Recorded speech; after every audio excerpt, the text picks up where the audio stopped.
¿Qué tan cercana es tu estudio a tu práctica que quieres desarrollar? Un joven, aún con profesión, se demora casi un año buscando empleo.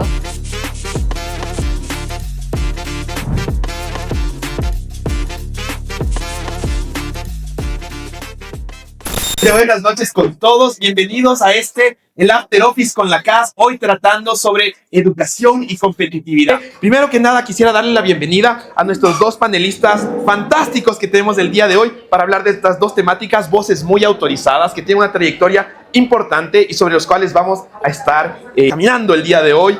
Así que con esto quisiera darles la bienvenida hoy con nosotros Juan Rivadeneira, Ana Changuín. Les pido que lo recibamos por favor con un fuerte aplauso. Y con esto, y para conocerles un poco más y que nos conozcamos como un buen After Office, quisiera comenzar pidiéndoles un poco que se presenten.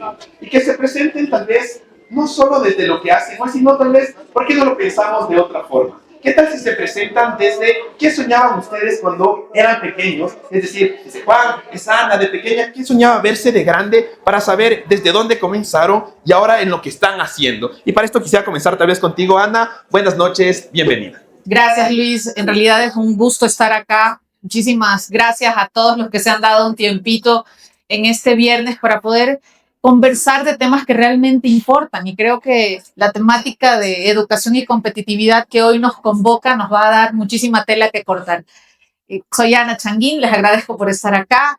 Me considero una mujer idealista, pero también con esa cuota de practicidad yo creo que necesaria para abordar los problemas actuales y también los futuros. Desde siempre me considero una persona que intentaba plantear mi camino en la búsqueda de la justicia. Y no siempre, porque soy abogada, no siempre quise ser abogada. En algún momento sí. ¿Cómo imaginabas la justicia entonces? Bueno, me imaginaba la justicia intentando cambiar aquellas inequidades que estaban a mi alrededor. En algún momento quise ser médica y pensaba tal vez en curar a las personas, en aliviar el dolor.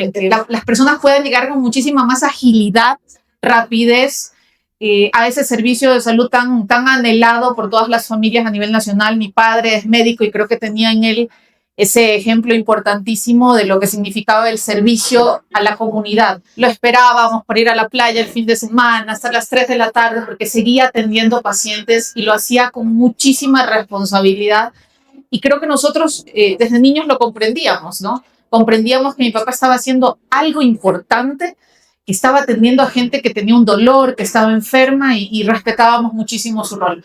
Ya después fui un poco navegando en estas áreas académicas y en algún momento quise ser periodista. Finalmente me decanté por Derecho y hoy soy una feliz abogada de la República. Qué interesante. Y yo voy a volver sobre esto porque creo que es el valor importante de quién te inspira para llegar a donde estás llegando o cómo caminamos. Porque tal vez una anécdota que les puedo contar yo del trabajo que venimos haciendo como Operación 593 es que los sueños que nos encontramos en ciertos lugares son, sin lugar a duda, distintos según lo que vamos visitando, según las circunstancias en las que vives y según los modelos en los cuales uno nos inspira. No, qué gusto estar con todos ustedes, qué gusto estar con Anita, que sin lugar a dudas Ana Changuín fue la que provoca que venga tanta gente acá a esta reunión, y eso me beneficia a mí porque van a poder escuchar también algo de mí. Yo soñaba estar en el campo. Si ves en el fondo, aquí están los caballos, y la gente que me conoce aquí, George, que me conoce toda la vida, sabe que a mí me encanta. Yo pasaba mucho tiempo de mi vida en el campo cuando era pequeño. Yo pasaba casi 2 o 3 meses de mi vida en los veranos en la frontera entre Ecuador y Colombia, allá en el Carchi, a casi 4.000 metros de altura. O sea, el Juan Rivadeneira de Pasión de Gavilanes existe en algún universo alternativo. En una parte está. Y por ahí esas dos pueden ser testigos que puede existir. Y creo que es algo que me encantaba porque me encanta el campo. Es decir, me encanta el campo. Si pensaba en algo como cómo administrar un negocio agropecuario. Eventualmente eso ya cuando tu mente se vuelve más sofisticada. Pero yo siempre soñaba con vivir en el campo. De hecho, cuando vienen, ahora que tengo hijos, cuando llegan los feriados, vamos al campo. Es decir, no me vas a dejar mentir. Nosotros nos metemos a 4.000 metros de altura y nos vamos a caballo con los chicos. La verdad es que eso era lo que a mí me inspiraba. Ahora, ¿cuál es la parte de la verdad de todo esto? Yo vivía en la calle Brasil. ¿Sabes lo que me encantaba? A mí me encantaba. Yo quería ser el tipo que recogía la basura. ¿Y sabes qué? Porque venía ese camión, no sé si lo sigue haciendo ahora, pero te acuerdas que había un tipo que se colgaba de la parte de atrás, iba colgado del camión, me parecía vacancias. Ese era el sueño que tenía, ser el recolector de basura. Al inicio de mi vida cuando era muy chiquito. Después ya entendí que tenía que tener una profesión y que podía ser una profesión un poquito más sofisticada. Soy economista, nunca ejercí la economía, pero es la mejor decisión que tomé en mi vida porque me ha permitido entrar a muchos lugares. Viví en Washington 2 años, ahí estudié gerencia de la política, donde se hace la política, que es en DC, y después trabajé en la Asamblea Constituyente de Montecristi. La verdad es que ha sido entender la profesión desde el trabajo. Y ya van 18 años de esto, así que buena parte de mi vida ha sido aprender trabajando y eso es lo que intento hacer siempre cuando tengo nuevos clientes o nuevas situaciones que tengo que abordar, porque básicamente lo que intento es solucionar problemas que tiene el resto. Y con esto tenemos una idea de por dónde va a caminar la conversación. Y como les veo ya todos con cerveza, a todos con sed, vamos a arrancar este After Office una vez presentados, brindando. Así que con todos, salud. Salud. Salud. Salud. Salud. Salud. Salud. Salud. Y esta vez, Juancho, no te voy a dejar ir de esta conversación, porque el día de hoy nos hemos marcado el reto de conversar sobre 2 temáticas importantes. Y la competitividad es la herramienta, la serie de acciones por las cuales compañías, empresas pueden tener mayor margen tal vez en el mercado internacional, pero esto debería traducirse en bienestar en la sociedad, en más empleos, en crecimiento económico. Si queremos hablar de esto y tomando tal vez tu reflexión, un niño que soñó con ser recolector de basura, pero tuvo la oportunidad de ir a las mejores universidades del mundo, ¿cómo pensamos en mejorar la competitividad del Ecuador? ¿Cómo tenemos mejor competitividad para que un niño que tal vez es hijo de un señor que es recolector de basura tenga esa misma oportunidad? De la práctica es el nivel de educación. Hoy, si ustedes reflexionan, hay muchas personas, hay muchos chicos hoy cuyos abuelos no tuvieron la posibilidad de estudiar en la universidad. Y quizás es el caso de ustedes, es el caso mío. O sea, abuelos que no pudieron estudiar la universidad, abuelos que vivían en el sector rural y vivieron al sector urbano, abuelos o abuelas sin duda, que no tuvieron la oportunidad de hacer un estudio tecnológico o universitario, pero ahora el acceso a la educación ha aumentado a tal punto que más personas que quieren estudiar pueden estudiar. Y creo que incluso personas que no lo lograron en su momento hacer, hoy pueden encontrar un mid-career, o sea, un espacio en que puedes estudiar en el camino de tu profesionalización. Entonces, sin lugar a dudas, eso es un punto de apoyo. Pero me parece que un tema que es fundamental es cómo, y yo lo voy a decir en toda la conversación, la importancia de poder hacer lo que haces lo más cercano a la práctica. O sea, el estudio que sea lo más cercano a la práctica del trabajo, porque pasa que mucha gente sale empapelada de títulos, pero después no encuentra un espacio de trabajo. ¿Por qué? Porque tiene mucho conocimiento, pero el rato de la práctica, y hoy en este mundo, esto se ha vuelto súper práctico, y hay personas que incluso con un título o sin título han logrado hacer una práctica. Entonces, yo vengo del lado, ojo, puramente empresarial, ¿sí? En el lado, yo fui director ejecutivo en la Cámara de Comercio de Quito, entonces fue mucho el fronting con la gente que hace negocios, y en mi experiencia al menos es qué tan cercana es tu estudio a tu práctica que quieres desarrollar. Porque lo interesante es que salgas con el cartón bajo el brazo, pero ya trabajando. Eso es lo más importante. Y Sir Juan nos ha afirmado que lo importante es acercar los estudios a la práctica. Yo quisiera más bien partir desde tu experiencia sobre la educación, en cuáles son los principales retos que tiene hoy la educación superior en el país y a través de eso tal vez entender cómo podemos ganar más competitividad. Y yo creo que podría pensar ahora mismo en 3 principales. El primer desafío que podría apuntar sería la pertinencia, segundo, la equidad, y yo diría que el tercero, la empleabilidad. ¿Y por qué hablo de estas 3 palabras cuando pienso en educación? Pertinencia, porque los programas que deben ofertar las universidades tienen que estar aterrizados, pertinentes con el territorio, con las necesidades del sector productivo, con el futuro de los trabajos, que en realidad ya está descrito, y ya de pronto hablamos de eso más adelante, que no me lo voy a inventar, ya está descrito. Hay un libro a nivel mundial que se llama The Future of Jobs, que es una composición, es una publicación del Foro Económico Mundial, que te dice exactamente qué va a pasar en los trabajos en un periodo de 5 años. Y cada año va saliendo el reporte. Ahora en el 2025 te dice qué va a pasar hasta el 2030, que también ya está a la vuelta de la esquina, qué carreras van en declive, cuáles van a desaparecer y también, buenas noticias, cuáles se van para arriba y cuáles va a haber muchísima más empleabilidad. Equidad, porque precisamente lo que estaba describiendo Juan, el que ese niño de la ruralidad pueda pensar, tal vez no Juan ya estudió y tiene grandes estudios, pero ese niño de la ruralidad que pueda soñar con estudiar algo, con ser algo en su vida adulta y que pueda proyectar su camino, generar un proyecto de vida efectivamente a través de la educación, debe ser nuestra meta. Hay una brecha muy amplia, por ejemplo, en la mujer rural, y si vamos pensando y desagregando aún más, mujer rural, más difícil. Niño rural, hombre rural, también difícil. Si estamos hablando de la mujer indígena, más difícil todavía. Y así podemos ir haciendo distintos cortes que nos van a dar esa realidad de la inequidad que se vive en la educación. Y tercero, empleabilidad, que está vinculado con la pertinencia, pero es un poco el pensar que esos profesionales que salen de las universidades tengan efectivamente campo de trabajo y tengan dónde ubicarse. Tal vez finalizo en esta ronda dando algunas cifras para generar contexto. Primero decirles que el INE detalla que los jóvenes son aquellos que se encuentran entre los 18 y 27 años. Tasa de desempleo de los jóvenes de este segmento duplica a la tasa de la edad adulta, ¿no? La edad adulta está más o menos 3.7 y tal vez se la sabe mejor Juan, alrededor de 4%. Jóvenes tienen 9.4% de desempleo total. Y si hablamos de empleo inadecuado, que es un montón, estamos superando el 30%.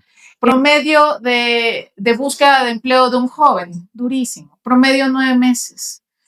Un joven, aún con profesión, se demora casi un año buscando empleo. Es un año que le genera frustración, temores, ese miedo, ese terror de no poder construir su proyecto de vida. Inclusive te lleva a emprender, porque en el Ecuador no se emprende solamente porque tienes buenas ideas. En Ecuador te toca emprender por necesidad. Yo quiero arrancar tal vez, Juancho, contigo con esta pregunta para ir conectando y es, ¿cuál fue tu primer trabajo? ¿Cómo llegaste a tu primer trabajo? ¿Quieren llevarse un consejo esta noche? El network es fundamental. Entonces, los gringos tienen una frase que a mí me encanta y es network to get work. Tu network es fundamental para conseguir trabajo. Usualmente la recomendación, y no es la típica, no, es que los latinos preferimos los temas de conexiones personales y, por ejemplo, en Estados Unidos es distinto. Nada que ver. En todo el mundo es un tema de contactos. Es súper importante tener un buen contacto en muchos lugares para poder provocar una conversación y encontrar oportunidades. Primer trabajo, un call center. ¿Por qué? ¿Qué hacías en el call center? Llamadas, hermano, todo el día. Y tenía una lista infinita. Mi mujer siempre me dice, no sé por qué contesta siempre el teléfono. Y digo, porque claro, aunque le digas que no a esa persona que llama, esa persona está poniéndole check a un número más que tuvo y que pudo contactar. Y por eso te pagan, por haber contactado a una persona. Y yo escucho gente que, y ahí sí ya olvídense de tratarnos mal a los pobres que te quieren ofrecer algo, es porque están haciendo su trabajo. Y cuando comienza el día tienes una columna de números infinita a la que tienes que llamar y a ver quién te puede contestar. Y ahí generas una habilidad también de cómo entrar a conversar con la gente para poder llevarle a una compra o a dejarle una información. Primer trabajo, call center. Primer trabajo ahí un poco golpeándole en el palo la pregunta fue asistente de investigación en la universidad. Trabajar para profesores en la universidad, eso era pagado. Y después hice lo mismo cuando hice la maestría. Porque en Washington no tenía recursos para pagar mis estudios y pagué y trabajé en la facultad, pues ahí en trabajos administrativos y de consultoría, pero siempre acompaña el trabajo, ya sea para que tengas un ingreso o para financiar tus estudios. Tú partiste además desde una carrera tradicional, pero ¿terminaste trabajando en el eje central de tu carrera o la moviste? ¿Cómo fue esa vocación, ese proceso? ¿Cómo te insertaste en el mercado laboral? Y anticipo, a partir de acá después vamos a abrirnos ya la vista hacia lo macro. Primer caso, el hecho de siempre ser curioso e inquieto, ¿sí? Buscar muchos espacios de ayuda. Y en ese sentido, la verdad es que cuando yo fui entrevistado para la posición en la Cámara de Comercio de Quito, yo tenía 38 años. Y le dije al headhunter, le dije, mira, la verdad es que no sé cómo comportarme en una entrevista de trabajo, porque nunca la he tenido. Y es porque siempre estaba curioso de buscar cosas y siempre aparecían cosas. Es la historia quizá de alguno de ustedes. Y eso es súper importante, esta curiosidad que te ayuda a moverte. Hay una reflexión que sí quiero compartir porque estuvo muy buena. Yo hace 2 años fui a Davos, al Foro Económico Mundial, a Suiza, menos 14 grados de temperatura. Ahí están todos los líderes económicos y todos los líderes políticos del mundo. Y la reflexión de CEOs de compañías, que creo que es súper importante, es ten una cabeza digital. Hoy, quienes están tomando los liderazgos de las empresas, el nuevo presidente ejecutivo del BBVA de España, este mega banco, es el tipo que se dedicaba a manejar sistemas. No es el economista, no es el administrador de empresas, es el loco que manejaba sistemas. Si el que tiene una cabeza digital y entiende el mundo digital va a poder ganar la siguiente ola de trabajos que vengan. Esa es una clave fundamental. Pero ¿cómo hacemos que las universidades, que el sistema de educación superior en el país pueda responder a estas realidades que tenemos? De aquí voy a sacar un tema que tal vez es difícil de afrontar, pero es la realidad. Ecuador tuvo un importante esfuerzo para cerrar todas las universidades de garage durante muchísimos años. ¿Qué pasó después con nuestros vecinos? Hoy hay maestrías en países, no voy a mencionar, pero hay universidades de garage que están ofreciendo muchas maestrías, procesos educativos que a veces ni siquiera son reconocidos dentro del país, en el exterior, que además te dan el certificado, pero no te dan la profundidad del conocimiento que se requiere. Por otro lado, el mercado local de las universidades requiere adaptarse a estas necesidades que tú dices. Necesitamos más inteligencia artificial, más desarrollo en estructura en la nube, etcétera, etcétera.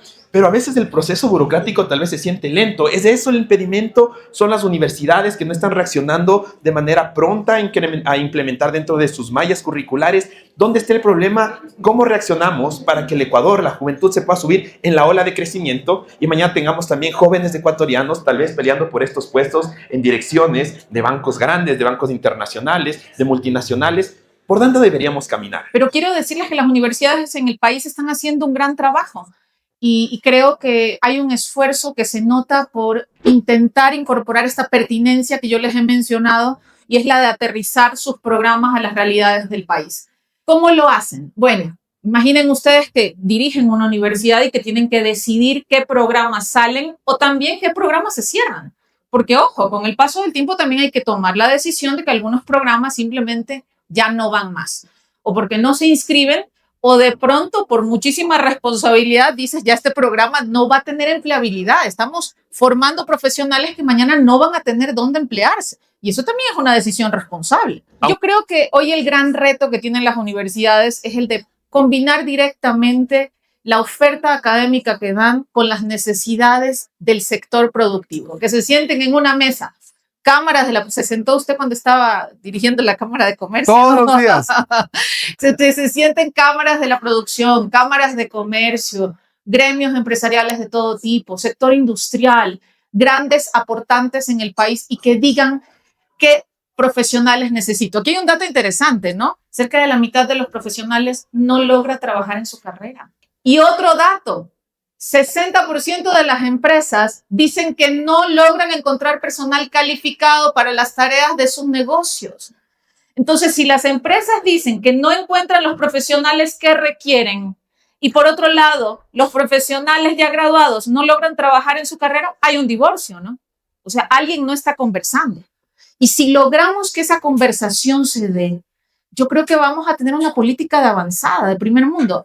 Yo creo muchísimo en tomar una decisión basada en la vocación, en lo que yo quiero ser, en lo que sueño ser. Pero también creo en una decisión que combine vocación y también información. Y que los jóvenes, en el momento que están tomando una decisión de qué carrera seguir, lo hagan de forma informada, ¿no? Y en ese sentido, tal vez mencionarles algo que no he dicho, y es el tema de la educación técnica y tecnológica. Y creo tanto en esta porque los institutos son esos grandes formadores de profesionales, porque es tercer nivel el día de hoy, y de carreras que tengan relevancia con el territorio en donde se desarrollan. Por ejemplo, en Manta hay institutos que tienen formación en deportes acuáticos, hay institutos que te dan formación en sistemas de frío, qué sé yo, en otras provincias en donde se necesitan sistemas de riegos, hay programas especializados en esto. Y esto lo que hace es disminuir esa migración interna forzada que se da en el país y que todo el mundo termine subiendo a la montaña, que finalmente eso es lo que sucede. Yo vine también desde Manabí, yo soy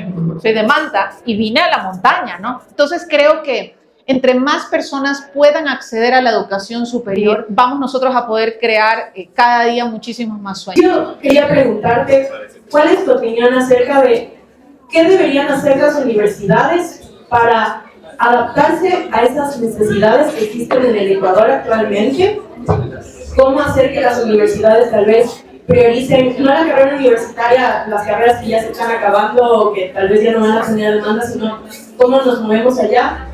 Y por último, ¿qué hacer con respecto a esas profesiones que, como decías, no necesitan una carrera universitaria o técnica, pero son necesarias en el Ecuador? Por ejemplo, el trabajo en el campo. Cada vez menos gente quiere trabajar en el campo, pero con la demanda alimentaria y con todo el trabajo que se necesita ya cada vez es más necesario, pero los jóvenes cada vez más migran a la ciudad. ¿Qué hacer con respecto de esas dos problemáticas? Apuntaste a un tema, creo que es medular, y es el que hoy hay universidades en el país que están creando inclusive facultades técnicas para poder ofrecer carreras en ese orden, cortas y también competir, ¿no? Eso en primera instancia. Segundo, el tema de la ruralidad, importantísimo. Tenemos algunas universidades rurales en el país. Lamentablemente no alcanzan a llenar la matrícula y eso es una realidad. Eso no se habla mucho. No se habla mucho, pero esas universidades no llenan la matrícula y esto es muy preocupante porque son universidades que tienen una asignación anual y casi que, o sea, la pasan muy duro, ¿no? Les toca convencer a la gente de que se quede viviendo en el campo. ¿Y cómo le pides a un joven que quiere soñar, que quiere vivir en un lugar chévere, que se quede en el campo cuando en el campo no hay ni siquiera alcantarillado? Porque en el Ecuador vivir en el campo lamentablemente no te da las condiciones para que te sientas confortable. Tenemos que cambiar eso. El campo debe ser también una opción con desarrollo que tenga al menos las necesidades básicas cubiertas. Y digo servicios básicos. Entonces, hay discusiones, hay política pública que debe discutirse, analizarse, implementarse para poder avanzar hacia estos otros rubros. ¿Por qué no se ha dado continuidad a un proyecto para que se industrialice el Ecuador y ya no solo seamos como un país de exportación de materia prima? Y también si es que tienen cifras, datos respecto a qué materias o qué carreras existen en estas universidades públicas en materias de industrialización y cuánto es la cifra de empleabilidad. Voy a estar completamente en contra del tema de la poca industrialización. Asesoro a muchos grupos industriales en el Ecuador. Hoy la capacidad industrial del Ecuador es muy grande comparado con hace algunos años. Tú ves en Durán, un lugar muy complejo en temas de seguridad, sembrado de industrias. Y en el tema del campo, que alguien preguntaba, el desafío sin duda es la gente que está retirándose. Y por eso es importante la agroindustria.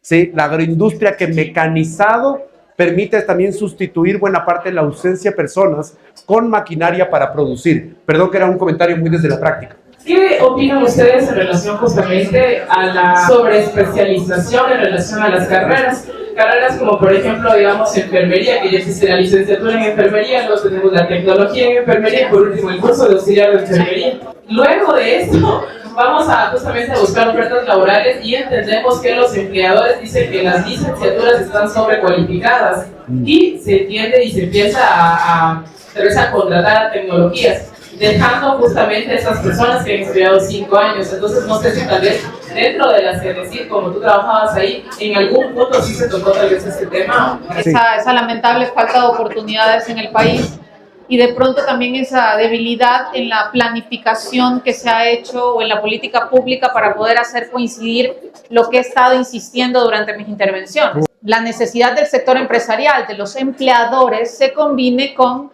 esa oferta, con esos programas que dan las universidades, precisamente para que en un mundo ideal no existan demasiados profesionales en un área en donde no se necesita esa cantidad. Y por otro lado, en donde hay una demanda más grande, pues se oferte muchísimos más programas para que los chicos o las personas que quieran continuar su educación superior, su formación, puedan optar por esto. A ver, creo que el tema de la similitud de los programas habría que analizar cada uno de esos casos, pero entiendo perfectamente que se chocan estos perfiles y que terminan haciendo casi que una competencia desleal entre los programas. Entonces, ¿qué debe pasar?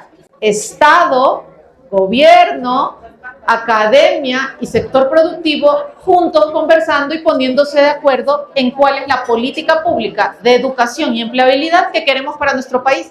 No para este gobierno, sino para de aquí a 5, 10, 15 años. Tiene que haber una política pública sostenida, aterrizada, que permita a esos profesionales que hoy se están formando, ese alumni de varias universidades del país, aterrizar sus perfiles. Hay casos en que esperan a tener el título para buscar un empleo. Mi única recomendación es, hay que hacer todo al mismo tiempo, o sea, en la práctica. ¿Por qué? Porque lo que el título te va a permitir es potenciar el empleo que tienes o buscar uno mejor eventualmente. Pero la oportunidad es tan escasa el día de hoy que tienes que capturar la oportunidad lo más rápido posible, ¿sí? Especializándote al mismo tiempo. Sinceramente, no tiendo a creer en, a menos que sea para investigación científica, la colección de títulos. Pero siento que hay personas que pretenden tener 4 o 5 maestrías antes de conseguir su primer empleo.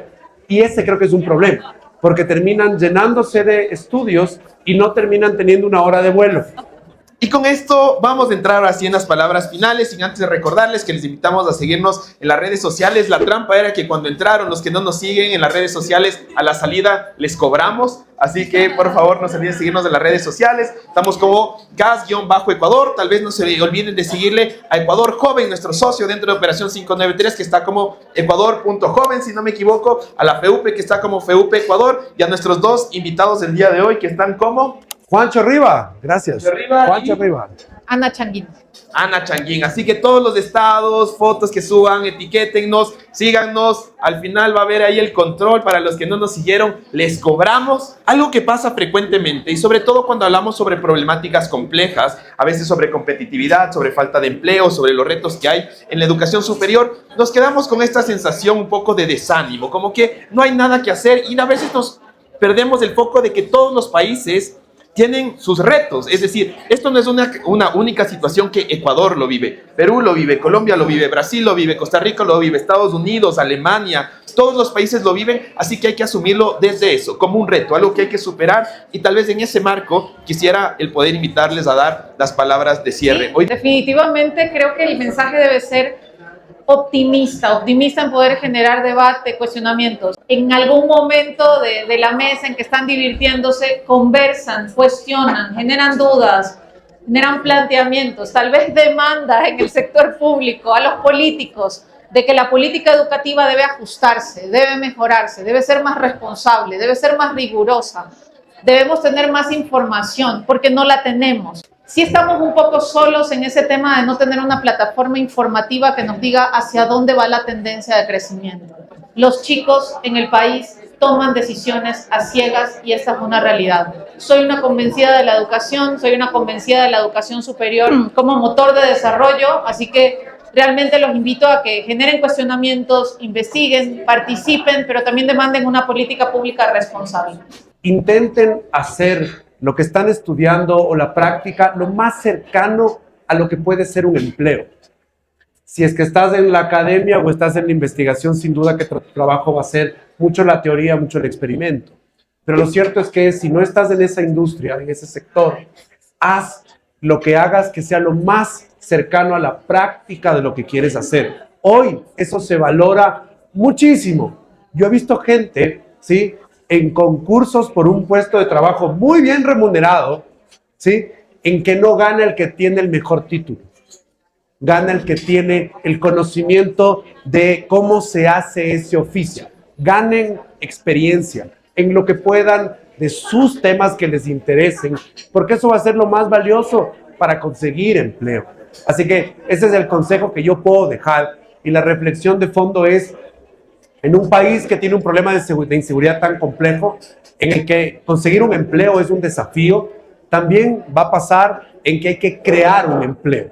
Y con esto, una vez más, devolverle la responsabilidad a ustedes. ¿Qué es lo que se va a hacer con esta información? Acá tenemos presidentes de diferentes universidades. Vamos a comenzar a exigir esto, que podamos tomar información con datos. ¿Cómo podemos saber qué queremos estudiar? ¿Dónde está? Cuando tenemos reuniones con autoridades, con espacios, cuando no sabemos qué exigir, porque no sabemos por dónde caminar, tenemos una meta clara tal vez, y es decir, cómo podemos tomar decisiones informados, cómo se pueden hacer estas iniciativas que a lo mejor sin tanto esfuerzo pueden tener un impacto positivo, y no solo exigir que esto pase, sino tomar decisiones informadas. Y con esto hemos llegado al fin de este After Office en Quito, donde hemos hablado sobre educación y competitividad, y por eso quiero pedirles un fuerte aplauso a nuestros dos invitados. No se olviden de seguirnos en redes sociales, y con esto recuerden que la democracia es responsabilidad de todos. Buenas noches.